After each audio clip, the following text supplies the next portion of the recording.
সবার সঙ্গে সবসময় তর্ক করতে নেই। কেউ যদি আপনাকে বলে গরু আকাশে উঠতে পারে, তাহলে তাকে আপনি জানান যে হ্যাঁ, আপনিও তাই বিশ্বাস করেন। কারণ সবসময় সবাইকে ঠিক ভুলটা বোঝাতে নেই, সবাইকে এক্সপ্লেনেশন দিতে নেই। আর এই কথাটা যত তাড়াতাড়ি বুঝে ফেলা সম্ভব ততটাই ভালো। অপাত্রে ভালোবাসার দান করতে নেই। আর কখনো কখনো নিজের থেকে বেশি অন্য কাউকে ভালোবাসতে নেই।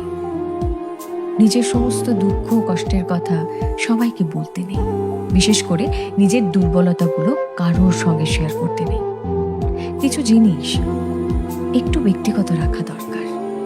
হাত পেতে কখনো ভালোবাসা চাইতে নেই, কারোর কাছে প্রায়োরিটি চাইতে নেই। কেউ যদি সঙ্গে থাকতে না চায়, তাহলে তাকে জোর করে হাতে পায়ে ধরে আটকে রাখতে নেই। আর সব থেকে বড় কথা, যেখানে কদর নেই সেখানে থাকতে নেই। নিজের মূল্য সবার আগে নিজেকেই বুঝতে হবে। আর তাহলে শান্তি খুঁজতে গিয়ে ভুল ভ্রান্তি কম হবে।